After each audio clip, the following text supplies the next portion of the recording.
नमस्कार दोस्तों, स्वागत है आप सभी का आपके अपने YouTube चैनल स्टैटिक्स IQ पे।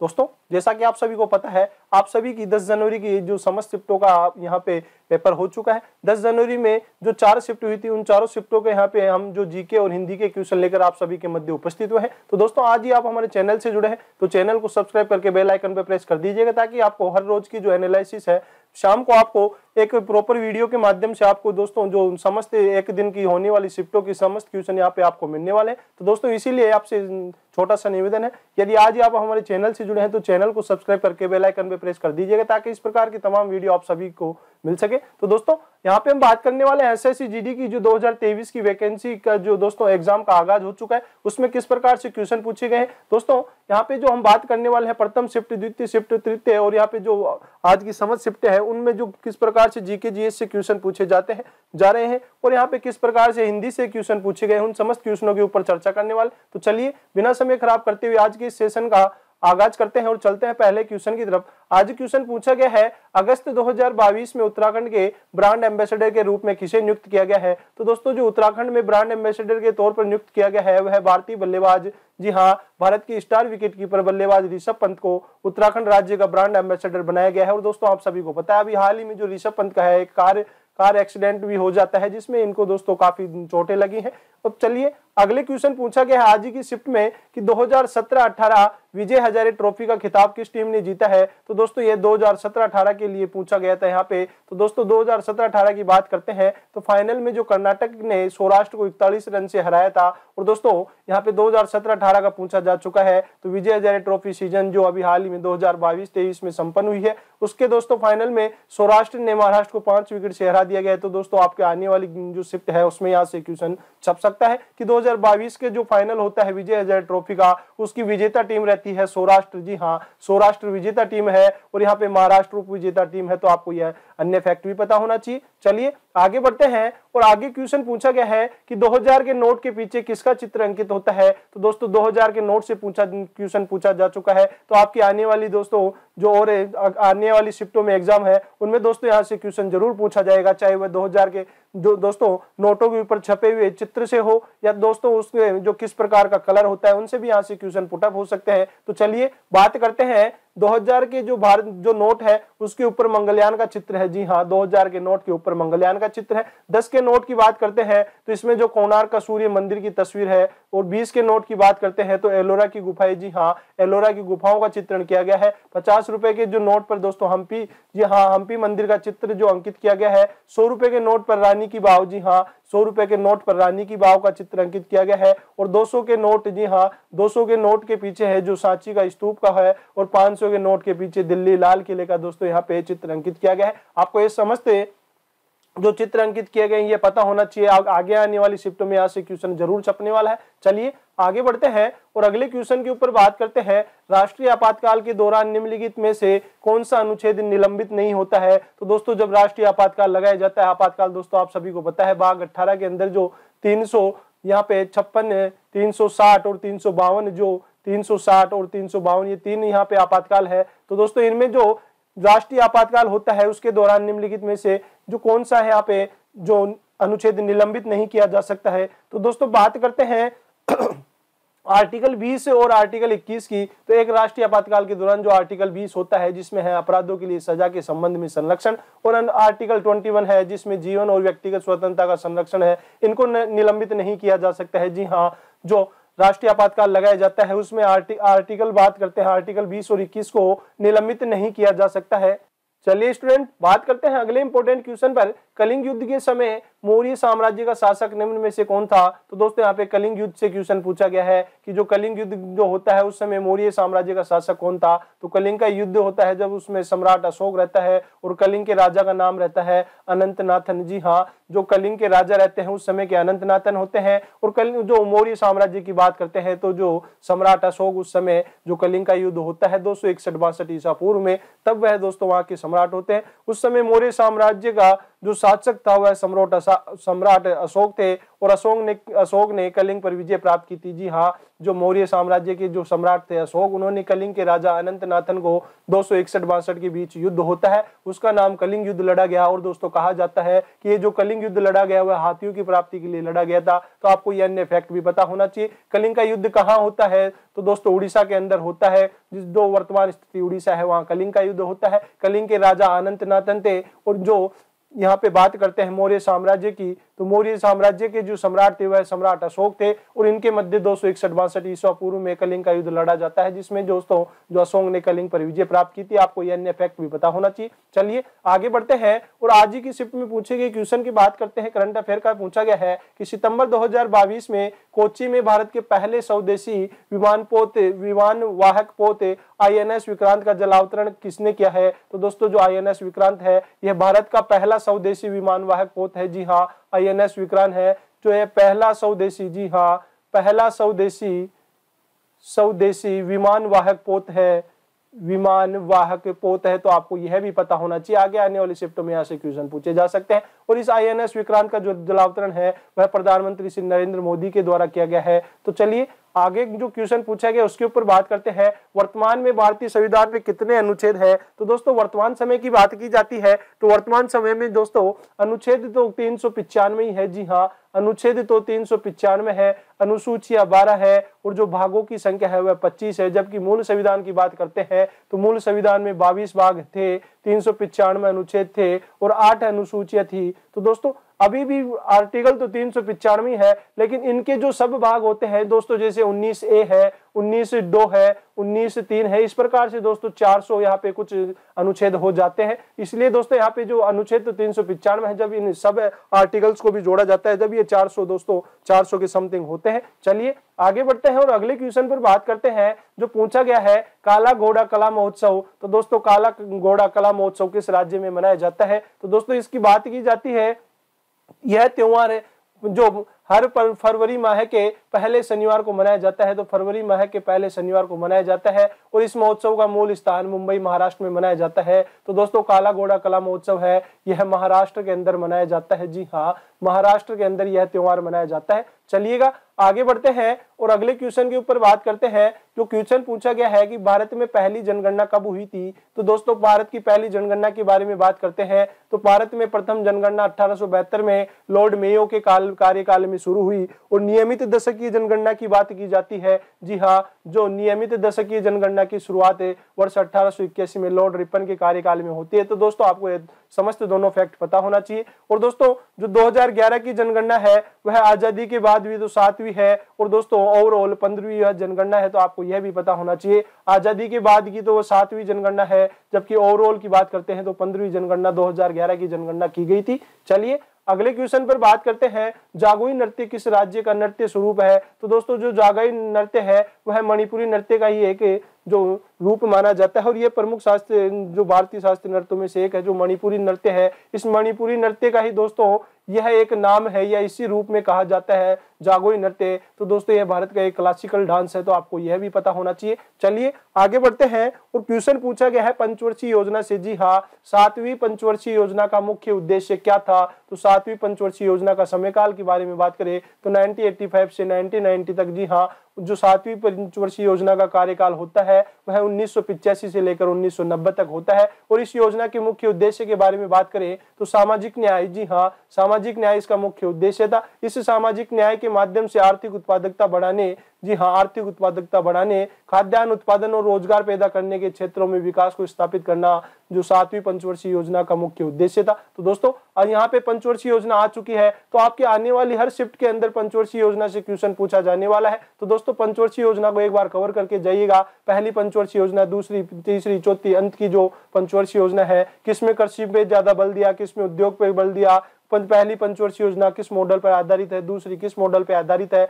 इस प्रकार के तमाम क्वेश्चन आपसे पूछे जाने वाले हैं। तो एक बार दोस्तों जो पंचवर्षीय योजना का सेशन भी आप देख के जाइएगा। चलिए आगे बढ़ते हैं और अगले इंपॉर्टेंट क्वेश्चन के ऊपर बात करते हैं। पूछा गया था कि भारत के मध्य से होकर कौन सी रेखा गुजरती है, तो भारत के मध्य से रेखा दोस्तों 23.5 डिग्री, जी हाँ 23.5 डिग्री उत्तरी अक्षांश रेखा जिसे कर्क रेखा कहा जाता है, और ये भारत के 8 राज्यों से गुजरती है, 8 राज्यों से गुजरती है दोस्तों, जिसमें है गुजरात, राजस्थान, मध्य प्रदेश, छत्तीसगढ़, झारखंड, पश्चिम बंगाल, त्रिपुरा और मिजोरम। दोस्तों इस प्रकार से सर्वाधिक जो कर्क रेखा मध्य प्रदेश से गुजरती है और सबसे न्यूनतम जो कर्क रेखा गुजरती है राजस्थान से गुजरती है। तो आपको ये अन्य फैक्ट भी पता होना चाहिए, यहाँ से एग्जामिनर आने वाली शिफ्टों में क्वेश्चन पुटअप कर सकता है। चलिए आगे बढ़ते हैं और अगले क्वेश्चन के ऊपर बात करते हैं। अगला क्वेश्चन पूछा गया है, जीवाश्म ईंधन जलाने पर प्रदूषण को कम करने के लिए किसकी संख्या बढ़ाई जाएगी। तो दोस्तों यह एक टेलीग्राम के माध्यम से क्वेश्चन भेजा गया था। तो दोस्तों यह जो बिल्कुल कंफर्म क्वेश्चन नहीं भेजा गया कि इस क्वेश्चन में दोस्तों क्या पूछा गया था। तो दोस्तों हम बात करते हैं जीवाश्म ईंधन की।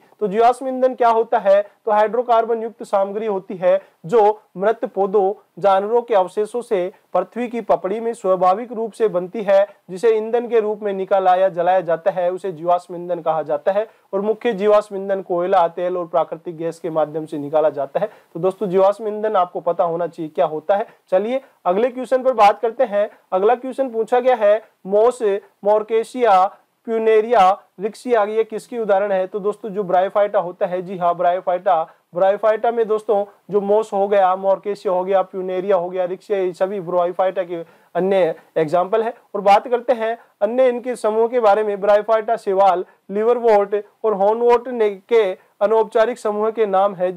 जी हाँ ये इनके जो अनौपचारिक समूह के नाम है। फिर बात करते हैं थैलोफाइटा के उदाहरण। तो थैलोफाइटा क्या होता है, थैलस की आकृति की जो यहाँ पे प्रजातियां पाई जाती है उन्हें थैलोफाइटा कहा जाता है। और दोस्तों इसमें जो होती है फॉल्स रूट्स पाई जाती है। जी हाँ इन सभी में फॉल्स रूट्स पाई जाती है। अर्थात कहा जाए कि फॉल्स रूट किस प्रकार से, कि इन प्रकार के पौधों को देखने पर हम पता नहीं कर पाते हैं इसका तना कौन सा है, पत्तियां कौन सी है, जड़ें कौन सी है। इस प्रकार के पौधों को थैलोफाइटा कहा जाता है, जिनमें आता है क्लेडोफेरा, स्पाइगोगायरा, अलवा, कारा, यूलोथ्रिक्स, इस प्रकार की सभी थैलोफाइटा के उदाहरण है। और टेरिडोफाइटा की बात करते हैं तो मार्सिलिनिया है, फर्न है, होस्टेल्स है दोस्तों, यह सभी टेरिडोफाइटा में आते हैं। चलिए अगले क्वेश्चन पर बात करते हैं, राष्ट्रपति चुनाव में कौन कौन भाग लेते हैं। तो दोस्तों राष्ट्रपति चुनाव के बारे में क्वेश्चन पूछा गया है कि जो राष्ट्रपति चुनाव में कौन कौन भाग लेते हैं। तो संसद के दोनों सदनों के, तो संसद के 2 सदन होते हैं, लोकसभा और राज्यसभा, और इनके साथ में दोस्तों राज्य विधानसभाओं के केवल निर्वाचित सदस्य ही राष्ट्रपति के चुनाव में दोस्तों भाग लेते हैं। तो ये दोस्तों संसद के दोनों सदनों के निर्वाचित सदस्य और विधानसभा के केवल निर्वाचित सदस्य दोस्तों इनमें भाग लेते हैं। तो आपको यह भी फैक्ट पता होना चाहिए। चलिए अगले क्वेश्चन पूछा गया है कि महाशिवरात्रि पर्व किस माह में मनाया जाता है। तो दोस्तों महाशिवरात्रि पर्व है जो कि दोस्तों फाल्गुन मास की, जी हाँ फाल्गुन महीने में मनाया जाता है। कृष्ण पक्ष की चतुर्दशी, जी हाँ कृष्ण पक्ष की चतुर्दशी को महाशिवरात्रि का त्योहार मनाया जाता है। इस प्रकार से क्वेश्चन आज की शिफ्ट सेकंड शिफ्ट में पूछा गया है। चलिए अगले क्वेश्चन पर बात करते हैं, निम्नलिखित में से कौन सा आंध्र प्रदेश का लोक नृत्य है। तो दोस्तों आंध्र प्रदेश का लोक नृत्य से क्वेश्चन पूछा गया था।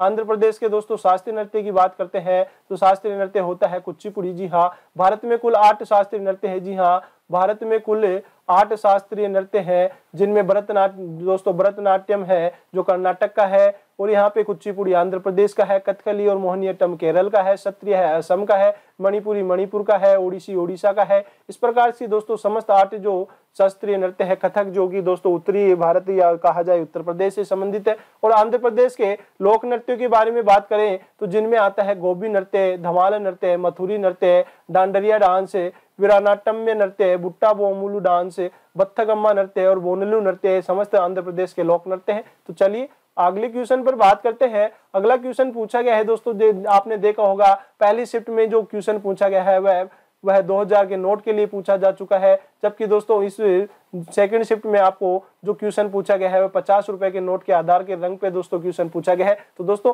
अब यहाँ से नोटों पे दोस्तों क्वेश्चन छपने वाले हैं, तो ये आपको समझते पता होना चाहिए कि कौन सा नोट पे किसका चित्र अंकित किया गया है, कौन से रंग का है। तो दोस्तों बात की जाती है 50 के नोट का क्वेश्चन पूछा गया है, तो इस मूल्य वर्ग के बैंक नोट के पृष्ठ भाग पर रथ के साथ दोस्तों हम्पी का चित्र है, जो कि देश की सांस्कृतिक विरासत का चित्रण करता है। और नोट का जो आधार रंग के बारे में बात करें तो फ्लोरोसेंट नीला, जी हाँ फ्लोरोसेंट जो नीला कलर है वह 50 रुपए के नोट का कलर है। चलिए बात करते हैं अगला क्वेश्चन पर प्राण व दैहिक स्वतंत्रता का संरक्षण किस अनुच्छेद में है? तो दोस्तों बात करते हैं भारत के संविधान के आर्टिकल 21 के ऊपर, जी हाँ, अनुच्छेद 21 के ऊपर, जिसमें प्राण व दैहिक स्वतंत्रता का संरक्षण प्रदान किया गया है। और इसमें कहा गया है कि किसी व्यक्ति को उसके प्राण या दैहिक स्वतंत्रता से विधि द्वारा स्थापित प्रक्रिया के अनुसार वंचित किया जाएगा या अन्यथा नहीं। तो दोस्तों जो प्राण व दैहिक स्वतंत्रता का संरक्षण भारत के संविधान में प्रदान करता है वह जो अनुच्छेद 21 प्रदान करता है। चलिए अगले इंपॉर्टेंट क्वेश्चन के ऊपर बात करते हैं। पूछा गया है जनगणना से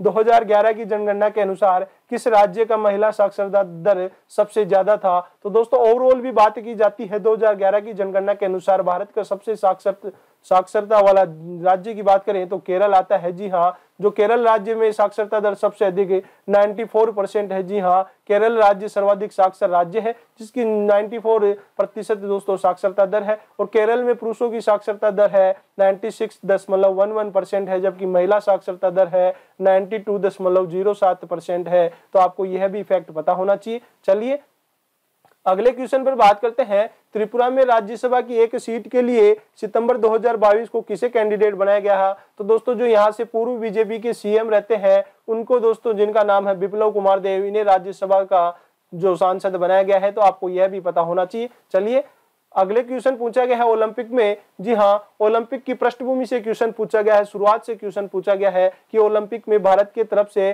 पहला ध्वजवाहक कौन रहे हैं? तो पहले ध्वजवाहक की बात करते हैं तो सबसे पहले बात करते हैं जो ओलंपिक खेल में भारत ने सर्वप्रथम 1900 में, जी हाँ 1900 में यहाँ पे भाग लिया, जिसमें एकमात्र खिलाड़ी नॉर्मन प्रिजार्ड एंग्लो इंडियन के साथ भाग लिया, जिसमें एथलेटिक्स में 2 रजत पदक जीते। 1920 के ग्रीष्मकालीन ओलंपिक खेलों में देश ने पहली बार एक टीम भेजी और ओलंपिक के पहले भारतीय ध्वजवाहक खेलों के उद्घाटन समारोह में राष्ट्रीय ध्वज ले जाने वाले पहले भारतीय थे, जिनका नाम है पुरमा बनर्जी। जी हाँ, जो टीम भेजी गई थी उस टीम में दोस्तों जो राष्ट्रीय ध्वज ले जाने वाले पहले भारतीय बने उनका नाम है पुरमा बनर्जी। चलिए अगले क्वेश्चन पर बात करते हैं जो पूछा गया है सेकंड शिफ्ट में कि बैडमिंटन खेल में कितने अंक होते हैं? तो दोस्तों बैडमिंटन का जो स्कोरिंग खेल होता है उसमें दोस्तों 21-21 के 3 सेट खेले जाते हैं। जी हाँ, 21-21 के 3 सेट खेले जाते हैं। इन 3 सेटों के आधार पर यहाँ पे मैच का निर्धारण होता है, इस खेल का निर्धारण होता है। इनमें दोस्तों 2-1 से जीतना पड़ता है, तब जाकर दोस्तों यहाँ पे जो इस खेल का परिणाम निकलता है। बैडमिंटन में 21-21 के 3 सेट होते हैं, तो आपको यह भी पता होना चाहिए। चलिए अगले क्वेश्चन पर बात करते हैं, सिविल सेवा में शामिल होने वाले पहले भारतीय कौन थे? तो दोस्तों बात की जाती है 1863 की। जी हाँ, 1863 में सत्येंद्र नाथ टैगोर पहले आईसीएस, जी हाँ आईसीएस की परीक्षा पास करते हैं और पहले भारतीय यहाँ पे सिविल सेवा में शामिल होने वाले व्यक्ति का गौरवान्वित पल महसूस करते हैं। फिर बात करते हैं सीपीआई। जी हाँ, सीपीआई जिसकी फुल फॉर्म है कम्युनिस्ट पार्टी ऑफ इंडिया के अध्यक्ष कौन है? तो दोस्तों इसकी स्थापना से बात करें कि इसकी स्थापना 26 दिसंबर, जी हाँ 26 दिसंबर 1925 को होती है और इसके दोस्तों जो अध्यक्ष है वह बिनोय विश्वान है। जी हाँ, बिनोय विश्वान इसके अध्यक्ष है। चलिए बात करते हैं अगले क्वेश्चन पर, 5वीं और 6वीं पंचवर्षीय योजना के समय कौन सा योजना लाया गया था? तो यहाँ पे 5वीं और 6वीं जो पंचवर्षीय योजना होती है उस समय दोस्तों रोलिंग प्लान लाया गया था। जी हाँ, 5वीं पंचवर्षीय योजना के बाद लागू किया गया था और यह 2 वर्षीय योजना थी जिसमें 1978 से 1980 तक लागू किया गया था और जनता पार्टी सरकार द्वारा यह रोलिंग प्लान लाया गया था। तो दोस्तों 5वीं जो पंचवर्षीय योजना के समाप्त होने के बाद यहाँ पे रोलिंग प्लान लाया गया था। चलिए अगले क्वेश्चन पर बात करते हैं। आज क्वेश्चन पूछा गया है दोस्तों एक रेडॉक्स अभिक्रिया से। तो रेडॉक्स अभिक्रिया क्या होती है? तो रेडॉक्स अभिक्रिया में दोस्तों जो ऑक्सीडेशन होता है, रिडक्शन होता है, उपचयन व अपचयन की क्रिया एक साथ होती है, अर्थात जब ऑक्सीडेशन तथा अपचयन एक साथ संपन्न होते हैं तो ऐसी अभिक्रिया को रेडॉक्स अभिक्रिया कहा जाता है। तो दोस्तों रेडॉक्स अभिक्रिया से आज की शिफ्ट में क्वेश्चन पूछा गया है। चलिए अगले क्वेश्चन पर बात करते हैं। अगला क्वेश्चन पूछा गया है, निम्नलिखित में से किस महीने में तमिलनाडु तट पर सर्वाधिक वर्षा होती है? तो दोस्तों आप देख पाते हैं हमारा यह दक्षिण भारत इस प्रकार से है और तमिलनाडु की स्थिति दोस्तों यहाँ पे होती है इस प्रकार से। तब जो ये दोस्तों तमिलनाडु पर इस जो यह है इस तट के ऊपर जो मानसून लौटता हुआ मानसून इस प्रकार से दोस्तों टकरा कर वापस लौटता है, तो इस महीने में दोस्तों यहाँ पे सर्वाधिक वर्षा होती है।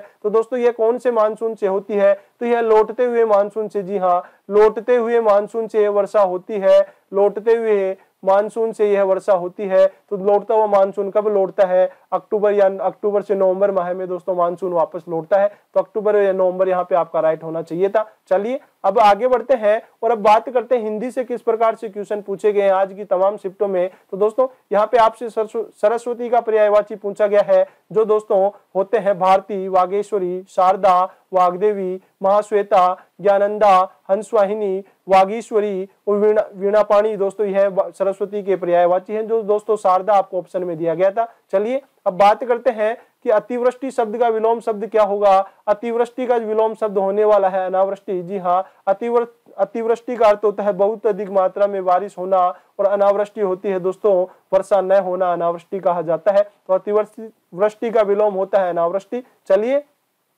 अगले क्वेश्चन पर बात करते हैं, जंगम का विलोम शब्द क्या था। तो दोस्तों जंगम का विलोम शब्द हमारे पास यहाँ पे ऑप्शन में दिया गया था, स्थावर है। तो जंगम क्या होता है, जंगम होता है जो चल सकता है। जी हाँ, जो चल सकता हो उसे जंगम कहा जाता है, चल सकता हो उसे जंगम कहा जाता है। और स्थावर की बात करें तो बिल्कुल स्थिर को स्थावर कहा जाता है। तो यहाँ पे जंगम का दोस्तों विलोम जो अपोजिट होने वाला स्थावर होगा। अब एक वाक्यांश के लिए दोस्तों एक शब्द हमें बताना है, जो पूछा गया था कि जिसका खंडन न किया जा सके, तो जिसका खंडन न किया जा सके उसे अखंडनीय कहा जाता है। जी हाँ, अखंडनीय कहा जाता है। तो दोस्तों यहाँ से आपको अखंडनीय से क्वेश्चन पुटअप किया गया था। फिर दोस्तों क्वेश्चन पूछा गया है मुहावरे, ऊंट के मुंह में जीरा। तो दोस्तों ऊंट के मुंह में जीरे से यहाँ से है कि जरूरत से कम वस्तु मिलना या आवश्यकता से बहुत कम प्राप्त होने वाली चीज। दोस्तों ऊंट के मुंह में जीरा का शाब्दिक अर्थ है। एक दूसरा मुहावरा पूछा गया है, नानी याद आना। तो नानी याद आना है दोस्तों घबरा जाना,